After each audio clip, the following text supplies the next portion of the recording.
آج ہم بات کرنے جا رہے ہیں سیدنا فاروق اعظم رضی اللہ تعالیٰ عنہ۔ تو جناب عمر فاروق رضی اللہ تعالیٰ عنہ کا جو نظام احتساب ہے انہوں نے اس کو گھر سے شروع کیا تھا، اپنے آپ سے اس کا آغاز فرمایا تھا۔ ہمارے ہاں یہ ہوتا ہے کہ جس بندے کے اکاؤنٹ میں اچھے خاصے پیسے ہیں وہ بل جمع کرانے جائے تو اسے لائن میں نہیں لگنا پڑتا، مینیجر صاحب اسے آگے بلا لیتے، تو وہ بعد میں کیا کہہ رہا ہوتا ہے، کہتا دیکھو اللہ نے کتنی عزت دی ہے، مجھے لائن میں نہیں لگنا پڑا۔ بھائی لائن میں لگنا تو آپ کا یہ تھا کہ آپ سمجھتے کہ سارے مسلمان ہیں، مومنین ہیں، برابر ہیں، تو میں کسی کو تکلیف میں مبتلا نہ کروں۔ جب آپ آگے چلے گئے تھے تو آپ نے بہت سارے لوگوں کا حق مارا تھا، وہ لائن میں جو لگے ہوئے تھے ان کا وقت لمبا ہو گیا تھا، آپ نے تو اپنے آپ کو احتساب کے لیے پیش ہی نہیں کیا، بلکہ آپ نے کہہ دیا کہ جناب میرا تو رتبہ اعلیٰ ہے، لہذا یہ میرا حق بنتا تھا، مجھے تو استحکام ملنا چاہیے تھا۔ یہاں بہت سارے لوگوں نے اپنے حق میں چیزوں کو اور رنگ میں پیش کیا۔ سیدنا فاروق اعظم رضی اللہ تعالیٰ عنہ نے اس نظام احتساب کو اپنے گھر سے شروع فرمایا۔ حضرت عمر فاروق رضی اللہ تعالیٰ عنہ اپنے بچوں سے فرمایا کرتے تھے کہ جب میں حکم لوگوں کو کروں گا نا، اپنی رعایا کو، مسلمانوں کو میں کوئی حکم دوں گا تو تمہیں پہلے اس پر عمل کرنا پڑے گا۔ آپ فرمایا کرتے تھے یاد رکھنا لوگ تمہیں اس طرح دیکھیں گے، لوگ اس طرح تمہیں دیکھیں گے جس طرح گوشت کھانے والا پرندہ گوشت کو دیکھا کرتا ہے۔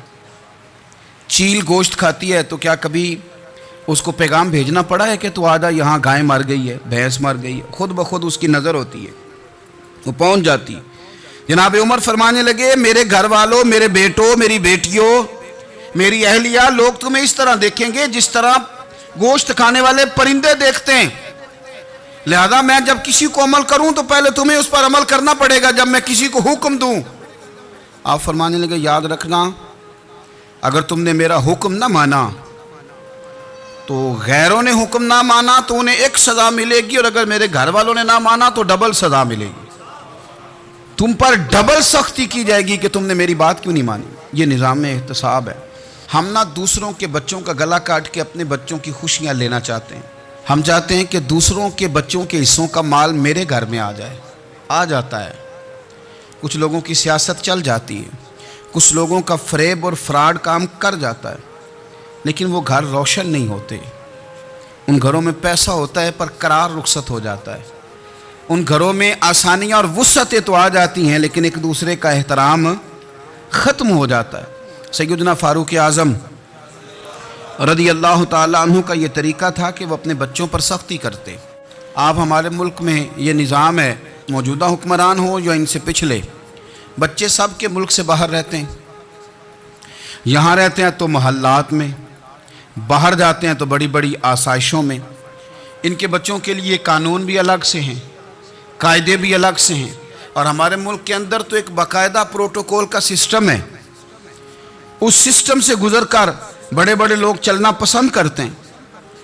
ہمارے زمانے میں بھی کچھ چیزیں سرکاری ہوتی ہیں خالص، لیکن عجیب نظام ہے نا، ہر چیز کا کرایہ بڑھ جاتا ہے، سرکاری دکان کا نہیں بڑھتا۔ باقی دکانیں 5-6 سال کے لیے ملتی ہیں، سرکاری دکان پہ آپ قبضہ کرنا چاہیں تو پورے 100 سال کے لیے مل جاتی ہے، چونکہ یہ عام عوام کی پراپرٹی ہے تو اس کے ساتھ جو مرضی کو سلوک کرے۔ ایک سرکاری چراگاہ تھی جس کے اندر جانور چرا کرتے تھے، ہمارے ہاں بھی پنجاب میں کچھ جگہیں ہوتی ہیں تو ہم لوگ کہتے ہیں شام لاٹ ہے، سرکاری چراگاہ میں جانور چرا کرتے تھے۔ حضرت عمر فاروق رضی اللہ تعالیٰ عنہ کے صاحبزادے سیدنا عبداللہ ابن عمر رضی اللہ تعالیٰ عنہ نے بھی ایک اونٹ خرید لیا، تو سب لوگوں کے جانور سرکاری چراگاہ میں چرتے تھے، آپ نے بھی اپنا جانور وہاں چرنے کے لیے، کھانے پینے کے لیے چھوڑ دیا۔ وہ جب اونٹ آیا تو پتلا تھا، کچھ دنوں کے بعد وہ فربا ہو گیا، طاقتور ہو گیا، موٹا تازہ ہو گیا۔ حضرت سیدنا عبداللہ ابن عمر رضی اللہ تعالیٰ عنہ نے بیچا تو وہ ڈبل قیمت سے بھی زیادہ کا بکا، کیونکہ پہلے دبلا پتلا تھا، اب موٹا تازہ فربا ہو گیا۔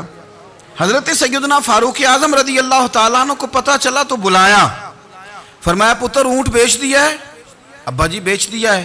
فرمایا کتنے کا خریدا تھا؟ اتنے کا۔ بیچا کتنے کا؟ ڈبل قیمت بتائی۔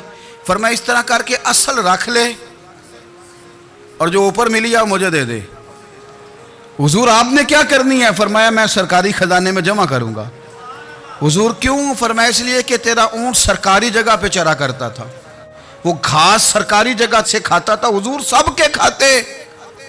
حضرت عبداللہ ابن عمر کہنے لگے سب کے کھاتے ہیں، آپ فرمانے لگے تو سب میں شامل نہیں ہے، تو امیر المومنین کا بیٹا ہے، تجھے میں یہ حق نہیں دے سکتا، تیرے اوپر تھوڑی سختی زیادہ کی جائے گی، تجھے یہ حق نہیں ملے گا، تو اپنے اونٹ کو چونکہ سرکاری چراگاہ میں چرایا کرتا تھا، لہذا تجھے وہ جو اصل رقم یہاں جمع کرانی پڑے گی۔ ہمارے تو بچے پہلی بات تو یہ ہے کہ بات ہی نہیں سنتے، یہ سب کے بچوں کی بات کر رہا ہوں، وہ ٹیچر کے بچے ہوں، سیٹھ کے بچے ہوں، پیر کے بچے ہوں، امام صاحب کے بچے ہوں، کسی کے بچے ہوں، پہلے تو سنتے نہیں، اور اللہ خیر کرے اگر آپ کوئی سنانا چاہیں تو فوری طور پر وہ ہوم منسٹری کے پاس پہنچ جاتے ہیں، ان کی اماں ان کی وکیل بن جاتی ہے، آپ کہہ ہی کچھ نہیں سکتے، حالات رخ بدل جاتے۔ اس کا نقصان یہ ہوتا ہے کہ ان کو تراشا نہیں جا سکتا، ان کو ہیرے نہیں بنایا جا سکتا، ان کے اوپر کچھ ایسی میل کچیل چڑھ جاتی ہے جو بڑی عجیب و غریب ہوتی ہے، اور کچھ لوگ ایسے ہوتے ہیں جو خرابی کرنے میں بھی اپنا کردار ادا کرتے ہیں، خرابی کرنے میں، اور بڑے لوگوں سے منسلک ہونے کے لیے لوگ رستے تلاش کرتے ہیں، رستے۔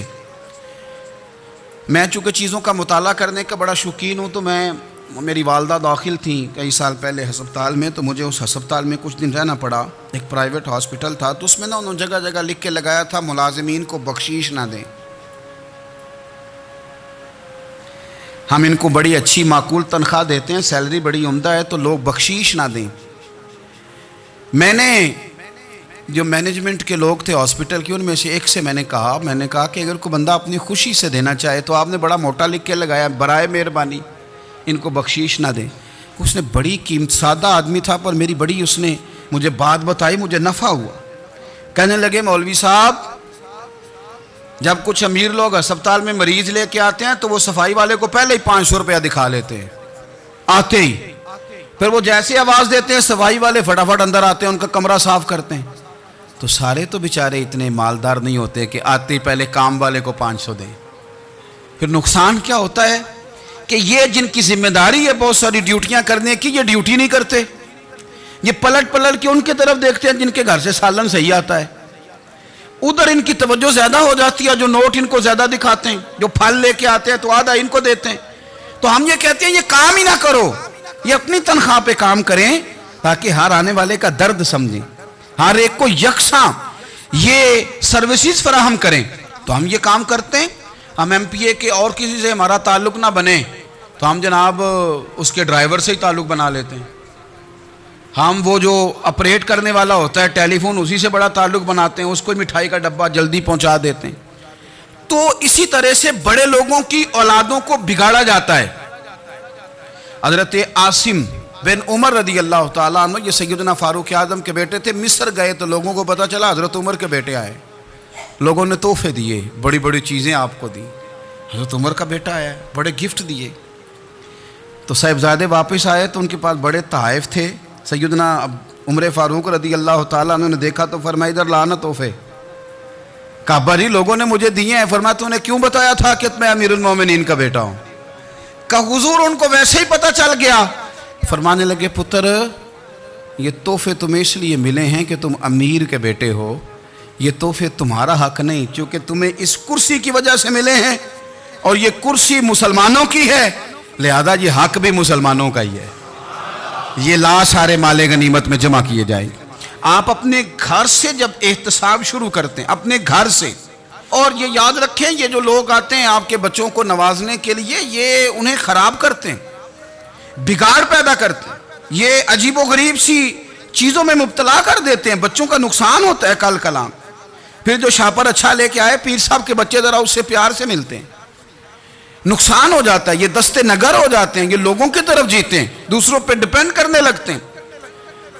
حضرت ابو موسیٰ اشعری رضی اللہ تعالیٰ عنہ نے پہلے تو ایک قلین بڑا سونا تھا، تو آپ نے حضرت عمر کے گھر بھیج دیا کہ چلو ان کے گھر میں ان کی اہلیہ بچھا لیں گی، کہیں سے تحفہ آیا۔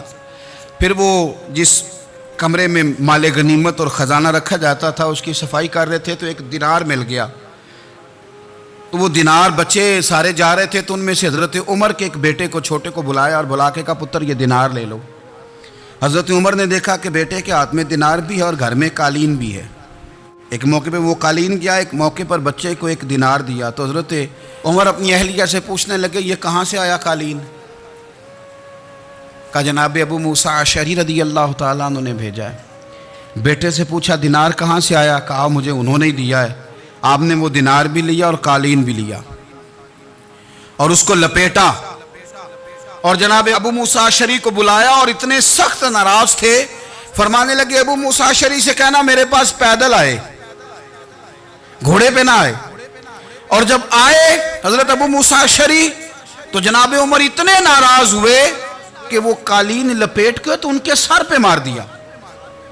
فرمانے لگے پکڑو اپنا دینار، تمہیں پورے مدینے میں میرے بیٹے کے علاوہ کوئی اور نہیں ملے تھا جسے تم خراب کر سکو، میرا پتر ہی ملا تھا بگاڑنے کی، کس نے اجازت دی تم میرے بیٹے کو دینار دو؟ کیوں لائے تم میرے گھر میں قالین؟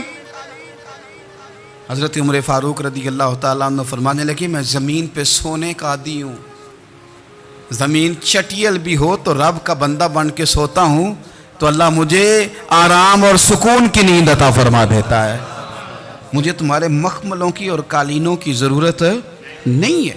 احتساب یہاں سے شروع ہوتا ہے بھائی، یہاں ہم نہ اپنے گھر میں بیٹھ کے مایوس باتیں کرتے ہیں، اور فلانے کے بچے کہاں پہنچ گئے، فلانے کے بعد بڑا پیسہ آ گیا، میں کچے مکان میں رہوں، میں یہ کروں، دیکھو مجھے نہیں سہولی۔ یہ تو آپ مایوسی والی باتیں کر رہے ہیں، یہ تو آپ کمزور باتیں کر رہے ہیں، یہ تو اس طرح کی باتیں تو ہارے ہوئے لوگ کرتے ہیں۔ اس طرح کا لب و لہجہ تو ان لوگوں کا ہوتا ہے جو احساس کمتری کا شکار ہوتے ہیں۔ یہ آپ نے کس طرح کا لب و لہجہ، اور اپنے بچوں کو آپ بھکاری بنا رہے ہیں تاکہ دوسروں کو دیکھیں تو مایوس ہو جائیں۔ اٹھ باندھ کمر کیوں ڈرتا ہے، پھر دیکھو خدا کیا کرتا ہے۔ آپ کا جو احساس ہے وہ اتنا خوبصورت ہو، آپ کے لہجے کے اندر اس قدر ٹھہراؤ ہو، آپ کو اطمینان آ چکا ہو، اور آپ کے بچے کبھی بھی کمپیریزن نہ کریں اپنا کسی کے ساتھ، کبھی بھی انہیں کرنے نہ دیں۔ آپ کبھی وہ کبھی یہ بات نہ کریں کہ فلانے زیادہ اچھا کھاتے پیتے ہیں تو ہم کدھر ہیں، کرنے نہ دیں انہیں بتائیں کہ بیٹا اپنی مٹی پہ چلنے کا سلیقہ سیکھو، سنگ مرمر پہ چلو گے تو پھسل جاؤ گے۔ ان کو بتائیں کہ جو تمہارے پاس ہے یہ خدا کا عطیہ ہے، اسی پر تم نے قناعت کرنی کبھی بھی۔ حضرت زید بن حارثہ سے نبی پاک صلی اللہ علیہ وسلم کو بڑا پیار تھا، پھر ان کے بیٹے حضور کے غلام زادے حضرت اسامہ بن زید کے ساتھ بھی حضور بڑا پیار کرتے، لیکن یہ تو مسلمہ حقیقت ہے نا کہ عظمت اور شان تو سیدنا فاروق اعظم کی زیادہ ہے۔ امت کا اتفاق ہے کہ نبیوں کے بعد سب سے بڑا درجہ جناب صدیق اکبر کا، اور پھر اللہ نے مقام عطا کیا حضرت فاروق اعظم کو، یہ بڑے لوگ تھے۔ ایک دفعہ مال تقسیم ہو رہا تھا تو حضرت عمر رضی اللہ تعالیٰ عنہ نے حضرت اسامہ بن زید کو 4000 دینار دیے اور اپنے بیٹے عبداللہ ابن عمر کو 3000 دینار دیے۔ تو حضرت عبداللہ ابن عمر گھر جا کے کہنے لگے ابا جی اسامہ میں وہ کون سی خوبی ہے جو میرے اندر نہیں، اور اسامہ کے باپ میں وہ کون سی خوبی ہے جو آپ کے اندر نہیں۔ تو حضرت عمر کی عاجزی دیکھیے، حالانکہ بالاتفاق دنیا جانتی ہے کہ جناب عمر فاروق رضی اللہ تعالیٰ عنہ افضل ہیں، پھر بھی پتہ اپنے بیٹے سے کیا کہتے ہیں؟ فرماتے ہیں وہ سن یار، وہ خدمت گزار ہیں نبی پاک کے، وہ بھی حضور کے گھر میں ڈیوٹی کرتے، نوکری کرتے، اور ان کے بیٹے بھی حضور کی نوکری کرتے، یہ خدمت گزار ہیں۔ فرمانے لگے اگر تو نے پوچھ لیا تو سن، پھر میری تو رائے یہ ہے کہ تیرے سے زیادہ اسامہ بن زید حضور کی نظر میں پیارے ہیں، اور اسامہ کا باپ تیرے باپ سے زیادہ نبی پاک کا پیارا ہے۔ کوئی کمپیریزن کرنے نہیں دیا، بچوں کو کسی ایسی جگہ کھڑے ہونے نہیں دیا، فرمایا یہ وجہ ہے، یہ انداز ہے کہ تو زیادہ پیارا ہے۔ حضرت عمر فاروق رضی اللہ تعالیٰ عنہ پسند نہیں کرتے تھے، ذرا برابر بھی پسند نہیں کرتے تھے کہ کوئی شخص اور مال آتا تو اپنے رشتہ داروں کو نوازنے سے بچتے۔ مال غنیمت آتا ہے نا، ہمارے ہاں تو اللہ خیر کرے جب کوئی بندہ کونسلر بنتا ہے، چیئرمین بنتا ہے تو ٹھیکہ کس کو دیتا ہے؟ کوئی چلو بھتیجا مل جائے، کوئی بھانجا مل جائے، کوئی چھوٹا بھائی، اسے بھی کام مل جاتا ہے ساتھ۔ نوازنے پہ لوگ آتے ہیں تو وہ تلاش کرتے ہیں کہ کہاں کو میرا ہے، وہ ٹینڈر ہی ان کے نام کے پاس ہوتے ہیں جن کی طرف ذرا نظر کرم زیادہ ہوتی۔ حضرت عمر فاروق مال تقسیم کر رہے تھے تو بیٹی آگے کہنے لگی ابا جی رشتہ داروں کا بھی حق ہوتا ہے، آپ سب کو دیتے ہیں، آپ کے اپنے آپ کے قریب ہی نہیں آتے۔ تو حضرت عمر فاروق نے کیا لفظ کہے، کیا حقیقت ہے، کیا حسن ہے، فرمانے لگے پتر یہ مال تیرے باپ کا نہیں مسلمانوں کا ہے، جب تیرے باپ کا ذاتی مال ہوگا تو اپنے رشتہ داروں کو دے گا، یہ مسلمانوں کا مال ہے، یہ اسی حساب سے تقسیم ہوگا جو عدل کا حساب ہے، جو ترازو ٹھیک ہے۔ فرمایا تو مجھے یہ مشورہ نہ دے، یہ مسلمانوں کا مال۔ یہاں سے نظام احتساب شروع ہوتا ہے، یہاں سے انسان آگے بڑھتا ہے، اور پھر کوئی تکلف نہیں کسی پر حضرت عمر کا، کوئی چھوٹا ہے یا بڑا ہے۔ حضرت ابو سفیان رضی اللہ تعالیٰ عنہ سردار رہ چکے ہیں مکے کے، بڑے آدمی، لیکن نظام احتساب میں کوئی چھوٹا بڑا نہیں ہوتا۔ حضرت عمر فاروق مکہ مکرمہ گئے تو لوگوں نے کہا حضور جناب ابو سفیان نے نا گلی میں پتھر رکھے اور بہت سارے لوگوں کو رستوں میں تکلیف ہو رہی ہے، تو حضرت ابو سفیان رضی اللہ تعالیٰ عنہ سے بھی لوگ کہہ دیتے تو وہ بھی اٹھا دیتے، لیکن لوگوں نے چونکہ وہ سردار تھے، بڑے تھے، تو لوگوں نے ان سے کہا نہیں۔ حضرت عمر جب آئے تو کہا تو جناب عمر نے پرواہ نہیں کی، خود آئے جناب ابو سفیان سے کہا یہ پتھر آپ نے رکھے؟ کہا حضور ہاں۔ فرمایا یہ بھی اٹھائیے، یہ بھی اٹھائیے، یہ بھی اٹھائیے۔ جب وہ اٹھا رہے تھے تو حضرت عمر کہہ رہے تھے شکر نہیں اللہ کا کہ عمر کہہ رہے ہیں اور ابو سفیان مانتے جا رہے ہیں، شکر نہیں۔ یہ نظام احتساب ہے کہ بڑا ہو یا چھوٹا ہو، اس کو یہ حق حاصل نہیں ہے کہ مسلمانوں کو وہ کسی تکلیف میں کسی بھی صورت میں مبتلا کرے، کہیں بھی کسی جگہ بھی، اس کو یہ والی اجازت نہیں۔ حضرت سیدنا عمر فاروق رضی اللہ تعالیٰ عنہ۔ پھر ایک اور بات تھی، میں کئی دفعہ یہ بات کہتا ہوں اور مجھے ذاتی طور پر اس کا بڑا تجربہ ہے۔ کچھ لوگ نا خوشامد پسند ہو جاتے ہیں، بڑی عمدہ تعریف کرتے ہیں، اوئے ہوئے ہو پول باندھتے ہیں پورے، آپ کے پاس آئیں گے تو کہیں گے جناب آپ سے زیادہ اچھا بندہ ہی کوئی نہیں، تو وہ نا آپ سے کام نکلواتے ہیں۔ پھر وہ کسی دوسرے کے پاس جاتے ہیں تو اسی طرح کا رویہ وہ دوسروں کے ساتھ کرتے ہیں۔ یہ عام لوگوں میں بھی مرض ہوتا ہے، عام لوگوں میں بھی۔ اور بادشاہ ہو بندہ اگر، پھر تو اس کا دل کرتا ہے میں اگر بادشاہ سلام ہوتا تو دو چار بندے دیہڑی پہ رکھ لوں پر میری تعریف ضرور کریں۔ پابندی ہوتی ہے، لوگ یہ کام بڑے شوق سے کرتے ہیں۔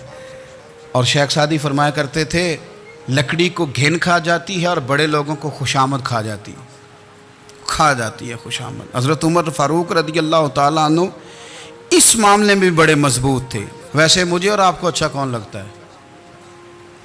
ہماری غلطیاں بتانے والا؟ ہمارے ایسا فرمایا کرتے تھے اپنے دشمنوں کی باتوں پر بھی غور رکھو، تمہارے دشمن تمہیں نکھار دیتے ہیں، تمہارے اندر جو کوتاہیاں ہوتی ہیں وہ تمہیں پتہ چل جاتی ہیں کہ یہاں یہاں یہاں یہاں میری اصلاح ہو رہی، ان پر غور کرو وہ کیا کہتے ہیں۔ حضرت عمر فاروق کی تعریف کی ایک بندے نے، کمال تعریف کی، وہ اس کا خیال تھا کہ رزلٹ بڑا شاندار آئے گا، بادشاہ کی تعریف ہوتی تھی تو پھر تھیلی جاتی تھی اشرفیوں کی، کمال رزلٹ آئے گا۔ تو حضرت عمر جب وہ پوری کر چکا نا بات تو فرمانے لگے تو خود بھی ہلاک ہوا اور مجھے بھی ہلاک ہی کر دیا ہے، خود بھی تباہ ہوا ہے مجھے بھی تباہ کر دیا۔ کس طرح کی باتیں کر رہا ہے؟ ایک بندہ اور آیا اور اس نے آ کے کہا کہ پوری امت میں سب سے افضل ہے فاروق اعظم آپ ہی ہیں۔ تو حضرت عمر فاروق فرمانے لگے تجھے تیری ماں روئے، ابو بکر تجھ سے بھی افضل تھے، تیرے باپ سے بھی افضل تھے، اور صدیق اکبر مجھ سے بھی افضل ہیں اور میرے باپ سے بھی افضل ہیں۔ یہ تو کس طرح کی بات کر رہا ہے؟ یہاں ہر شے ہضم نہیں ہو جاتی، فوری طور پہ لوگ ڈکار بھی پورا نہیں لیتے۔ قرآن مجید نے کہا فَلَا تُزَكُّوا أَنفُسَكُمْ هُوَ أَعْلَمُ بِمَنِ اتَّقَىٰ، اپنے منہ سے نہ کہو میں پاک صاف ہوں، اللہ زیادہ بہتر جانتا ہے کہ تم میں سے پرہیزگار کون ہے۔ اپنے منہ سے تعریفیں کرتے کراتے ہو، یہ مزاج چھوڑ دیں۔ حضرت عمر رضی اللہ تعالیٰ عنہ پسند نہیں کرتے تھے۔ ایک آدمی نہ چلتا تھا وہاں تو بڑا متکبرانہ چال کے ساتھ چلتا، حضرت عمر نے دیکھا، یہاں تک احتساب فرماتے تھے، زمین پہ زور زور سے پیر پٹکتا، چال بڑی اس کی متکبرانہ، لوگ بڑے پریشان ہوتے۔ حضرت عمر نے ایک دن سمجھایا، باز نہیں آیا، اگلے دن پہ درہ نکال لیا، لگائے 4 درے، فرمایا آج کے بعد نہ چلنا اس طرح مدینے میں پیر پٹک پٹک کے۔ اس وقت تو اسے غصہ لگا، لیکن کچھ دیر کے بعد نا جب غصہ اترا تو حضرت عمر کے پاس آیا، کہنے لگا حضور اللہ آپ کا بھلا کرے، آپ نے درے نہیں مارے، آپ نے تو شیطان بھگا دیا جو میرے ساتھ چمٹا ہوا تھا، چمٹا ہوا شیطان آپ نے مجھ سے بھگا دیا ہے۔ یاد رکھیں مسند امام احمد بن حنبل میں حدیث ہے، اللہ کے پیارے رسول صلی اللہ علیہ وسلم فرماتے ہیں جو دنیا میں متکبرانہ چال کے ساتھ چلتا ہے نا، قیامت کے دن وہ اللہ سے اس حال میں ملے گا کہ رب اس سے ناراض ہوگا، متکبرانہ چال سے نہیں چلیں گے. تو حضرت فاروق اعظم رضی اللہ تعالیٰ عنہ کا یہ طریقہ تھا کہ آپ خیال کرتے. اور پتہ ہے کس طرح کا آپ کا مزاج تھا؟ فرماتے تھے تقسیم کرو، دوسروں کا بھی خیال رکھو. جس طرح بندہ دیوانہ وار نہیں لوگوں کا خیال رکھتا کہ بندہ بگڑے کوئی نہ، دیوانہ وار. کچھ لوگ تبلیغ کرتے ہیں رسمی، اور کچھ لوگ ایسے ہوتے ہیں جو لوگوں کی اصلاح میں دیوانے ہو جاتے ہیں. ان کی خواہش ہوتی ہے یہاں بھی بندہ ٹھیک ہو جائے، یہاں بھی بندہ ٹھیک ہو جائے، یہاں بھی بندہ ٹھیک ہو. کچھ لوگ کڑی نگرانی کرتے ہیں کہ انسان بگڑنے نہ پائے. حضرت عمر فاروق رضی اللہ تعالیٰ عنہ نا گوشت والی دکان کے پیچھے جا کے بیٹھ گئے کئی دنوں تک. وہ کہنے لگا حضور یہاں کیا ہے؟ فرمایا تو اپنا کام کرنا. گوشت والی دکان پہ بیٹھے، کام کر اپنا. نگرانی کرنے لگے حضرت عمر. پھر آپ نے نا وہ بندے پکڑ لیے. کون؟ جو 2 دن مسلسل گوشت خریدنے آئے. پکڑ کے کھڑا کر لیا. فرمایا تو کل بھی گوشت لینے آیا تھا؟ حضور ہاں. فرمایا آج پھر کھائے گا؟ حضور جی. تو آپ فرمانے لگے کیا تیرے محلے سے غربت ختم ہو گئی ہے؟ تیرے رشتہ دار سارے پیٹ بھر کے کھاتے ہیں، تو 2 دن گوشت لینے آتا ہے؟ فرمایا آج کے بعد مسلسل گوشت لینے آیا تو درے سے ماروں گا، خبردار یہ کام نہ کرنا. یہاں تک نظام احتساب کا جب خیال رکھا جائے پھر حالات بگڑا نہیں کرتے، پھر وہ قابو میں رہا کرتے. حضرت عمر فاروق رضی اللہ تعالیٰ عنہ اس ترتیب کے ساتھ اصلاح کرتے، اس ترتیب کے ساتھ. سیدنا فاروق اعظم رضی اللہ تعالیٰ عنہ کی ایک بات آخر میں عرض کرنی ہے، وہ میں بھی اپنے اوپر لاگو کروں، آپ بھی غور کریں. حضرت عمر فاروق رضی اللہ تعالیٰ عنہ نے نا خط لکھا حضرت ابو موسیٰ اشعری کو. آپ فرمانے لگے یاد رکھنا جو گورنر، جو امیر اپنے رب کریم کی فرما برداری کرتا رہتا ہے نا، اس کی رعایا بھی اس کی فرما برداری کرتی ہے. اور جو لوگ اپنے رب کریم کی فرما برداری چھوڑ دیتے ہیں، پھر جنہوں نے ان کی فرما برداری کرنی ہوتی ہے وہ ان کی فرما برداری چھوڑ دیتے ہیں. آپ نے سپہ سالاروں کو خط لکھے تھے، فوج کے جو جرنیل تھے، کمانڈو تھے، ان کو خط لکھے تھے. فرمایا جو سپاہی نماز نہیں پڑھتا اسے فوج سے نکال دو. اور ساتھ لکھا تھا یاد رکھو جو رب کا وفادار نہیں وہ ہمارا کیسے ہو سکتا ہے، نکال دو ان لوگوں کو، فوج سے الگ کر دو. ہم آج جو بے پناہ پریشان ہیں، ہمارے بچے بات نہیں مانتے، شاگرد بات نہیں مانتے، ہم شکوے کرتے ہیں، بے ادبی بڑھ گئی. ادب کے ساتھ میں گزارش کروں گا بڑوں کی بارگاہوں میں، جو میری طرح کے بڑے بنے ہوئے ہیں، بزرگوں سے نہیں بات کرتا، ان سے میں کہوں گا کہ ہمیں ایک دفعہ اپنے اوپر بھی تو غور کر لینا چاہیے. کہیں ایسا تو نہیں ہے کہ ہم جب تک اللہ تعالیٰ کے فرما بردار تھے، جب تک ہم تقوی کے معیار پر تھے، ہماری بات ماننے والے ہماری بات مان رہے تھے. کہیں ایسا تو نہیں کہ ہم اس معیار سے ہل گئے ہیں، تب جو ہمارے فرما بردار تھے وہاں سے ہل گئے.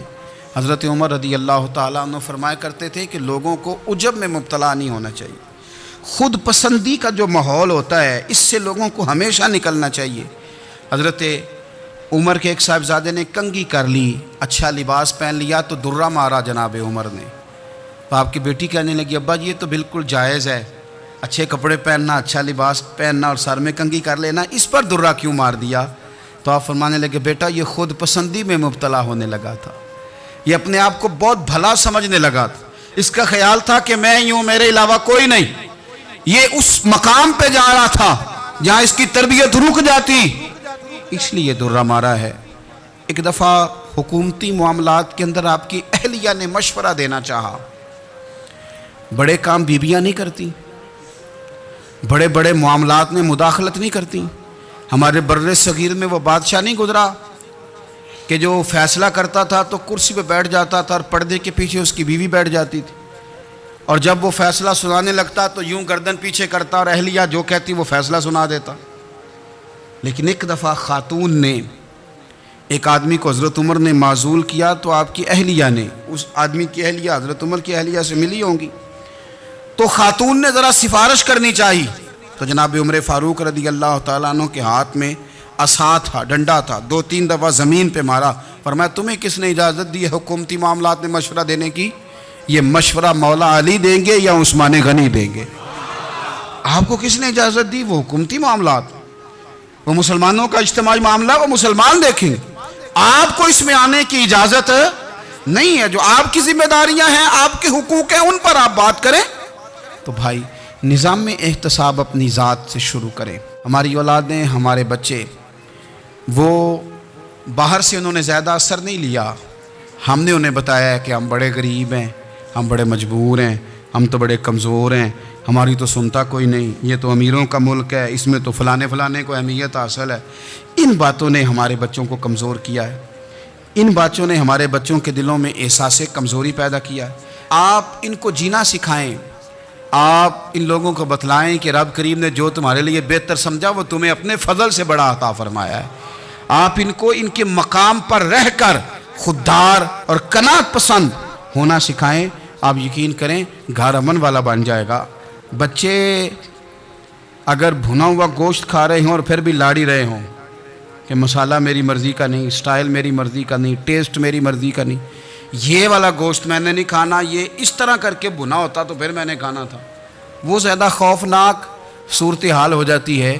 لیکن اگر ابا جی اماں جی گھر والے کھیتوں میں کام کر رہے ہوں اور بچے اچار کے ساتھ روٹی لے کے جائیں اور بننے پہ بیٹھ کے پھٹے پہ بیٹھ کے وہ پھر کھانا شروع کریں, اور جب وہ اچار آئے اور وہ ایک دوسرے کو کہیں کہ آج تو 2 کلے ہو گئے میرے کام کے, اس دفعہ تو دیکھنا ہماری فصل کتنی شاندار ہوگی. ایک دوسرے کو دیکھ دیکھ کے وہ ہنسیں اور مسکرائیں اور ان کی باتوں میں لذت ہو, اور پھر وہ کہیں کہ آم بڑے اچھے مل گئے تھے, دیکھو اچار کتنا سونا آ گیا ہے, دیکھو یہ کس قدر زیادہ اچھا ٹیسٹ ہے, تیل بھی بڑا اچھا ہے, گل بھی بڑے وقت پہ گیا ہے. آپ یقین کریں یوں لگتا ہے کہ کائنات کی سب سے بہترین روٹی یہ لوگ کھا رہے ہیں. یہ سوچ حضرت عمر نے ہمیں دی ہے, یہ فکر جناب عمر نے ہم تک پہنچائی ہے. اللہ ہمیں سمجھنے کی توفیق عطا فرمائے. آخر دعوایا ان الحمدللہ رب العالمین.